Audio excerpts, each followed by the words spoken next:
Olá, tudo bem? Seja bem-vindo, seja bem-vinda ao nosso curso de Direitos Humanos aqui no Intensivo OAB. Eu sou o Fabiano Melo e vamos juntos rumo à sua aprovação na primeira fase do exame da OAB. Nesta aula, vamos estudar a teoria geral dos direitos humanos, isto é, as terminologias, os conceitos, vamos abordar o fundamento, a fundamentação dos direitos humanos, suas características e a gênese histórica. Então vamos juntos aprender direitos humanos. Para começar, uma discussão sobre as terminologias que nós utilizamos nessa disciplina. E quais são elas? Vem comigo. Temos direitos humanos e direitos fundamentais. Quando eu falo em direitos humanos, eu estou falando dos direitos na ordem jurídica internacional, isto é, os tratados e convenções do Sistema Global de Direitos Humanos, que é o sistema da ONU, ou ainda dos sistemas regionais. O nosso é o Sistema Interamericano de Direitos Humanos, ligado à OEA, a Organização dos Estados Americanos. Portanto, quando falamos em direitos humanos, estamos falando daqueles direitos na ordem jurídica internacional, os tratados e convenções das Nações Unidas, da ONU, ou ainda no sistema regional de direitos humanos. O nosso é o sistema interamericano ligado à OEA, a Organização dos Estados Americanos. Legal? Vamos voltar. E direitos fundamentais? Direitos fundamentais é o que estudamos na disciplina de Direito Constitucional. São aqueles direitos na ordem jurídica interna, na ordem jurídica doméstica. Então, atenção, preferencialmente vamos usar direitos humanos. Eventualmente, a expressão direitos fundamentais para aqueles direitos na ordem jurídica nacional. Se eu fosse colocar essas duas terminologias numa representação, seria dessa forma. Aqui nós temos os direitos fundamentais e quando pensamos em todo o planeta, pensamos em direitos humanos. Legal? Essas são as duas terminologias. Agora, qual é o conceito de direitos humanos? Esse não é um tópico muito tranquilo, porque de acordo com a sua orientação filosófica, política, podemos ter conceitos distintos para direitos humanos. Mas aqui nós vamos simplificar usando um conceito de direitos humanos da ONU, das Nações Unidas. Vem comigo. Olha, conceito de direitos humanos. O primeiro deles é o conceito da ONU, o conceito das Nações Unidas, que vai dizer que direitos humanos são garantias jurídicas universais que protegem indivíduos e grupos contra ações ou omissões dos governos que atentem contra a dignidade humana.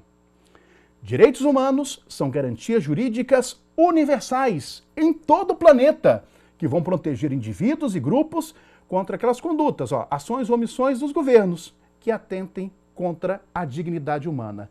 Esse é o primeiro conceito. Há um outro que eu gosto, que é o conceito do André de Carvalho Ramos, que ele vai dizer que direitos humanos é o conjunto mínimo de direitos necessário para assegurar uma vida do ser humano baseada na liberdade e na dignidade. Os conceitos de direitos humanos, em geral, trabalham no processo histórico dois aspectos. A afirmação desses direitos em face do poder estatal, em face dos estados. Historicamente, a afirmação dos direitos humanos em face do poder estatal. Se bem que hoje podemos falar em todos os níveis. Mas, historicamente, em face do poder estatal, para garantir o quê? Para garantir a dignidade da pessoa humana. Inclusive, o fundamento dos direitos humanos, que é também um dos fundamentos da República Federativa do Brasil, é a dignidade da pessoa humana. A dignidade humana. Esse é o fundamento dos direitos humanos. Legal? Então, quando falamos em conceito, estamos falando de direitos afirmados historicamente em face do Estado, se bem que hoje também está nas relações particulares, para garantir a dignidade da pessoa humana. Essa dignidade que é o fundamento dos direitos humanos.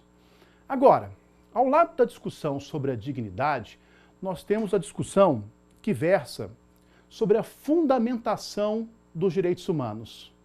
O que é fundamentação? A justificação.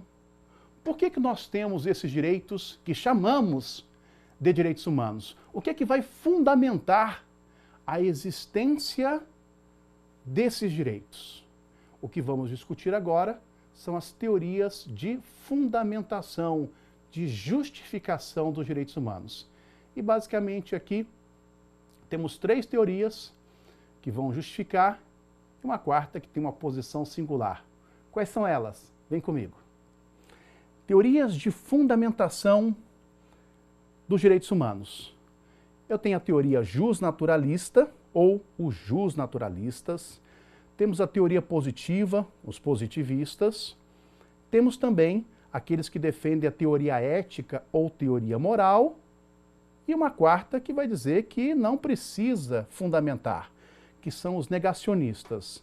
Então vamos articular agora cada uma dessas teorias de fundamentação, começando aqui pela teoria jusnaturalista.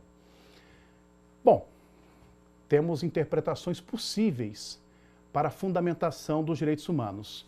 Historicamente, a leitura dos direitos humanos é uma leitura jusnaturalista.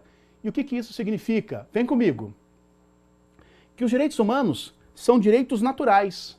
E esses direitos naturais, eles são inerentes ao homem e, portanto, anteriores ao Estado e não são concedidos pelo direito positivo. Pouco importa se são reconhecidos ou não pela ordem positiva.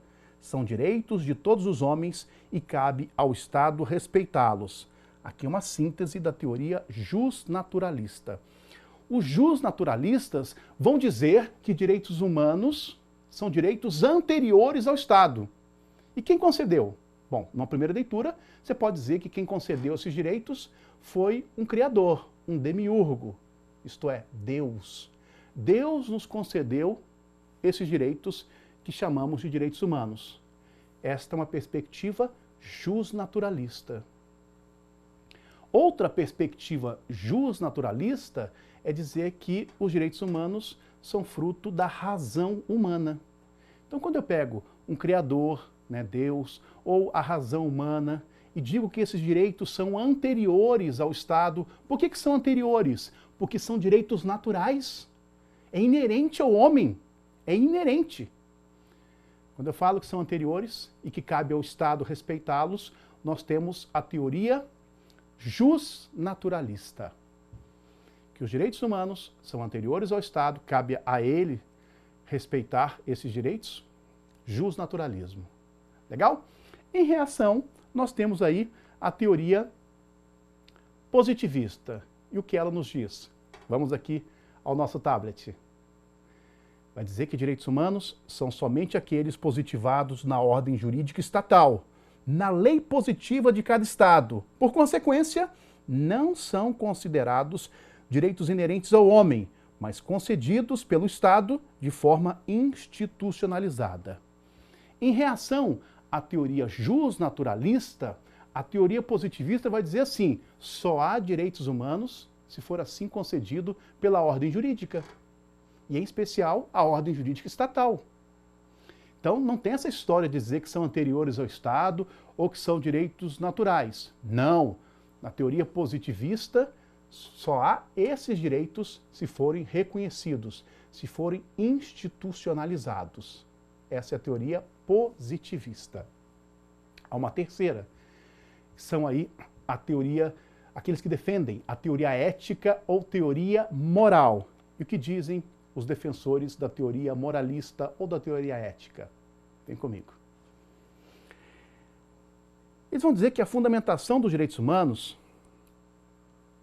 como direitos morais, isto é, direitos humanos são direitos morais, e que buscam uma conciliação entre os direitos humanos entendidos como exigências éticas ou valores e os direitos humanos entendidos como direitos positivados. Ora, a teoria moralista vai dizer que nós temos valores da humanidade, valores que os povos têm. Por exemplo, liberdade, igualdade, fraternidade são valores morais. E esses valores morais devem ser transformados em leis positivas, devem estar na ordem jurídica positiva.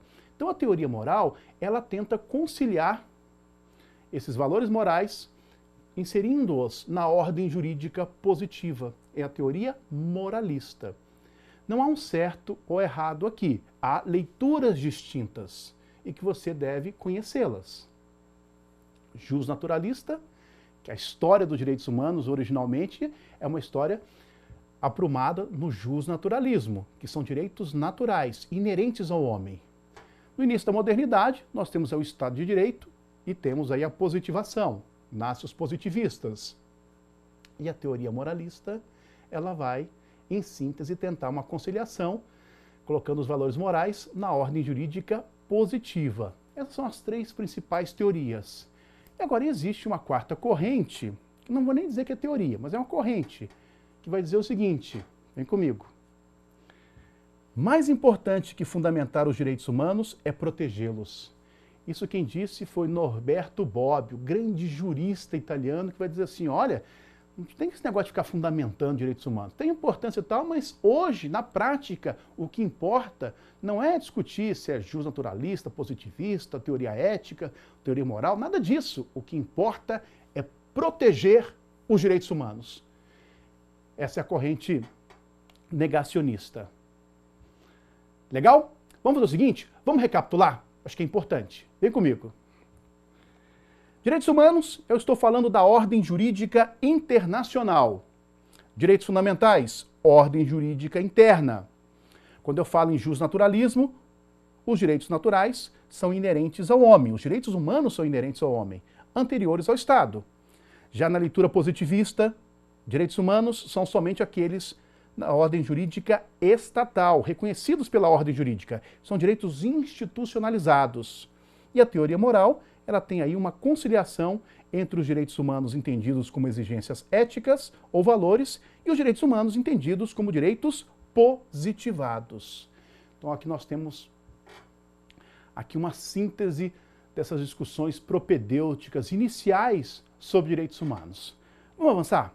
Vamos falar aqui agora das características dos direitos humanos. A leitura contemporânea dos direitos humanos decorre de um documento fundamental, o documento luz do mundo contemporâneo, que é a Declaração Universal dos Direitos Humanos, aprovado aí pela Assembleia Geral da ONU em 10 de dezembro de 1948. A Declaração Universal, ela traz a leitura contemporânea dos direitos humanos, a leitura atual nossa. E para falar em direitos humanos, é importante conhecer as suas características, claro, tendo como referência as características, sobretudo no âmbito internacional. E quais são elas? Quais são as características do que denominamos como direitos humanos?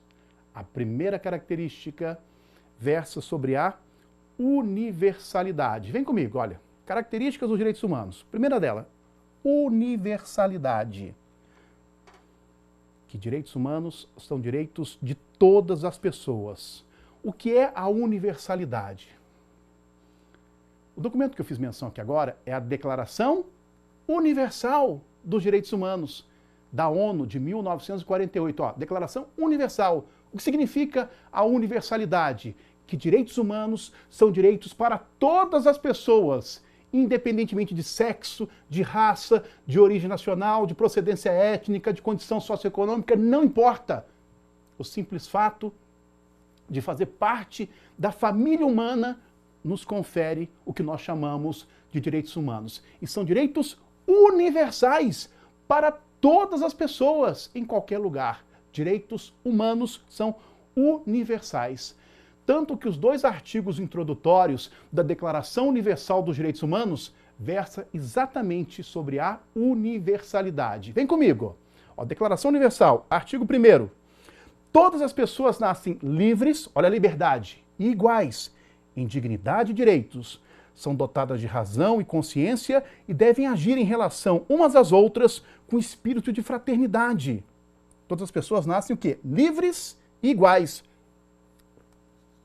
em dignidade e direitos. Esse é o artigo 1º. Olha o artigo 2º.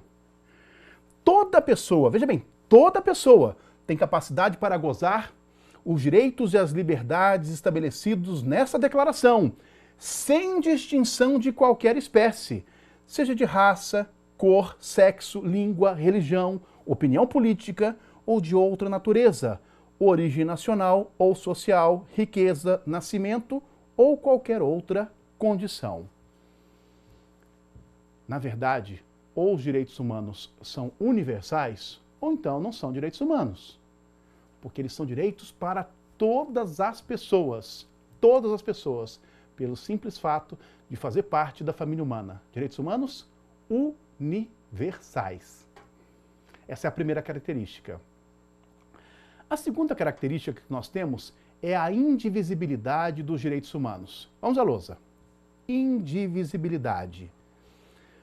Nós temos dois grandes grupos de direitos que sempre foram objeto de questionamentos, de disputas ideológicas. Nós temos de um lado os direitos civis e políticos. Direitos civis são os direitos individuais. Direitos políticos, votar e ser votado. E temos os direitos econômicos, direito ao trabalho, direitos sociais, saúde, educação, moradia e direitos culturais, que são as manifestações artísticas, o patrimônio cultural. Nós sempre tivemos uma divisão ideológica desses grupos de direitos. Hoje, a interpretação que nós temos na leitura contemporânea é que não é possível fragmentar esses grupos de direitos. Direitos civis e políticos e direitos econômicos, sociais e culturais formam um único núcleo de direitos. Por que eu afirmo que direitos humanos são indivisíveis? Porque logo depois da aprovação da Declaração Universal de Direitos Humanos, nós tivemos aí a Guerra Fria, com dois blocos. De um lado, o bloco liderado pelos Estados Unidos da América e do outro, o bloco liderado pela extinta União Soviética. E cada um desses blocos tinha uma leitura específica para direitos humanos, fragmentando, dividindo a leitura de direitos humanos. Para o bloco liderado pelos Estados Unidos, direitos humanos eram somente os direitos civis e políticos. Para o bloco liderado pela extinta União Soviética, eram somente os direitos econômicos, sociais e culturais. Havia uma fragmentação. Agora não. Direitos humanos são indivisíveis. É um único núcleo fundamental de direitos civis e políticos e direitos econômicos, sociais e culturais. Eu não posso fragmentar para atender questões ideológicas, porque eles formam um único núcleo. Essa é a característica da indivisibilidade. E que direitos civis e políticos e direitos econômicos, sociais e culturais demandam igualdade na proteção a esses direitos. Não há preferência de um ou outro. Há uma igualdade desses direitos, porque são indivisíveis. E além disso, serem indivisíveis, há uma outra característica. Vem comigo. Que eles são interdependentes. A terceira característica é a interdependência. Os direitos civis e políticos dependem dos direitos econômicos, sociais e culturais, que, por sua vez, dependem dos direitos civis e políticos. Um depende do outro. Um exemplo para você visualizar. Do que adianta eu conceder o direito à vida, que é um direito civil, se eu não concedo o direito à saúde, que é um direito social? Ora, eu concedo o direito à vida, mas não concedo a saúde. Com certeza essa criança com 1, 2 anos pode ser vítima aí, pode se enquadrar aí nas estatísticas da mortalidade infantil. Ou ainda, te dou a liberdade de expressão, que é um direito individual, um direito civil, mas não te dou o direito à educação. Igualmente, tenho saúde e educação, mas não tenho liberdade. Então, esses direitos são interdependentes. Os direitos civis e políticos dependem dos direitos econômicos e sociais, que dependem, olha, dos direitos civis e políticos, um do outro. Há uma relação de interdependência. Isso é o que diz a ONU, inclusive. Para ficar bem claro, a ONU, em 1993, realizou a segunda Conferência Mundial sobre Direitos Humanos em Viena, na Áustria. E no final teve uma declaração. E essa declaração tem o seguinte conteúdo. Vem comigo. Declaração e Programa de Ação de Viena, da segunda Conferência Mundial sobre Direitos Humanos, que aconteceu em 1993. Que diz que todos os direitos humanos são universais, indivisíveis, interdependentes e interrelacionados. Olha, universais, indivisíveis, interdependentes e interrelacionados. A comunidade internacional deve tratar os direitos humanos de forma global, justa e equitativa, em pé de igualdade e com a mesma ênfase. Eu não posso diferenciar direitos civis e políticos dos direitos econômicos, sociais e culturais e vice-versa, porque eles estão em pé de igualdade e devem ser observados e tratados com a mesma ênfase. Direitos humanos são universais, indivisíveis e interdependentes. Há outras características? Sim. Vem comigo, a lousa. A quarta característica são direitos históricos. Olha a historicidade, é de um processo. Quando eu falo em historicidade, os direitos humanos eles não nascem todos ao mesmo tempo. Claro que não. Para você entender a historicidade, muitos direitos que nós temos hoje não haviam há 50, 60, 70 anos. Direitos nascem, avançam, têm retrocessos, são direitos históricos. Direitos que nós temos hoje não tínhamos há 50, 60, 70 anos. Estamos num processo, numa gênese de avanços e retrocessos nos direitos. Então são direitos históricos. Desde o início da modernidade, com a Revolução Francesa, com a independência norte-americana, nós estamos passando por um processo de avanço nesses direitos, mas também de retrocessos. Isso é a historicidade como características. Eles não nascem todos ao mesmo tempo, uma vez só. Não, é um processo. É um processo histórico, de avanços e também, infelizmente, de retrocessos. E aí, a partir dessa discussão de retrocessos, nós temos a quinta característica. Vem comigo. Olha a quinta característica. A vedação, a proibição ao retrocesso. O que é isso? A vedação ao retrocesso, também chamado de efeito cliquet, é uma verdadeira blindagem contra retrocessos e flexibilizações na proteção aos direitos consagrados. Eu não posso retroceder na proteção aos direitos humanos. O que é o efeito cliquet? É isso aqui, é a questão do alpinista. O alpinista, quando ele está subindo, ele está avançando na escalada, o efeito cliquet não deixa ele ir para trás, para baixo. O que é o efeito cliquet? Ele está subindo, e ele não cai mais, ele não desce mais, é para cima, não é para baixo. É a mesma lógica. A proibição do retrocesso de direitos, sobretudo direitos econômicos, sociais e culturais. Eu não posso retroceder na proteção a esses direitos. É para frente que nós temos que pensar. Na melhoria, no avanço, no progresso desses direitos. Essa é uma característica também no âmbito internacional. Avançando, a próxima, vem comigo. Inalienabilidade. O que é isso? A impossibilidade de transacionar ou comercializar direitos humanos, direitos fundamentais a outrem, uma vez que eles não possuem conteúdo econômico. Eles são inalienáveis. O que isso significa? A questão da inalienabilidade. Eu não posso vender os meus direitos. São inalienáveis. Eu não posso vender. Não tem valor econômico os meus direitos humanos. Ok? Próxima característica, vem comigo. Eles são irrenunciáveis. Eu também não posso abrir mão dos direitos. Ó, os direitos são irrenunciáveis, não podem ser abdicados, recusados ou rejeitados, e qualquer manifestação do indivíduo nesse sentido será nula de pleno direito. Um exemplo. Eu renuncio à minha liberdade. Gosto tanto do meu patrão que trabalho sem salário. Não, quero menos que o mínimo. Claro que não, são irrenunciáveis. Gosto tanto de tal coisa que vou renunciar. Não, são irrenunciáveis. Você não pode abrir mão dos seus direitos. E para fechar, a última característica que nós temos, vem comigo, é a imprescritibilidade. No plano internacional, não há que se falar na incidência do Instituto da Prescrição para os direitos humanos. Mesmo com o decurso do tempo, são exigíveis a qualquer momento.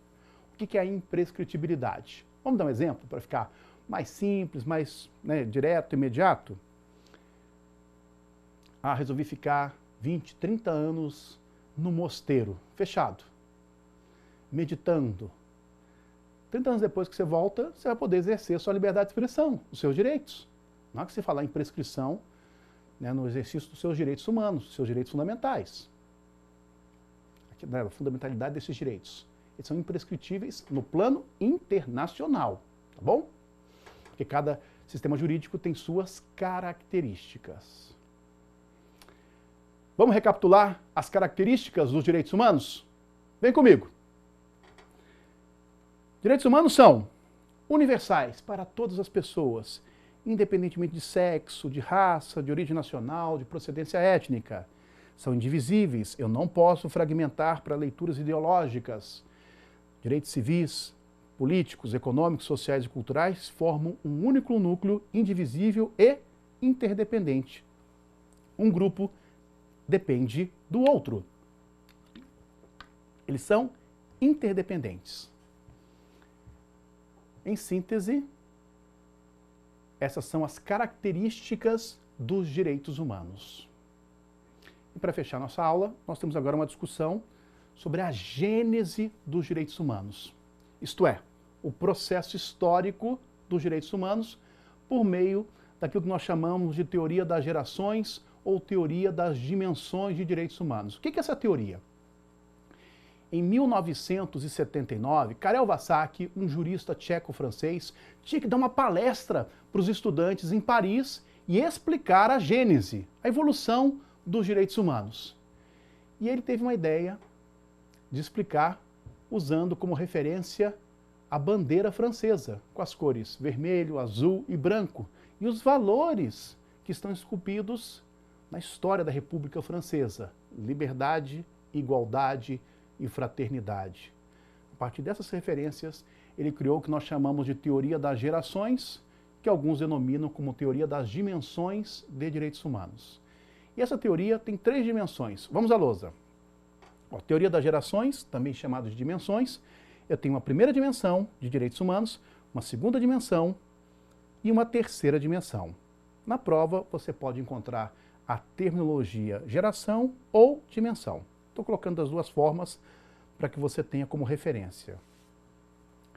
A primeira dimensão de direitos humanos, nesta teoria, ela surge no início da modernidade, com a Revolução Francesa, com a independência norte-americana.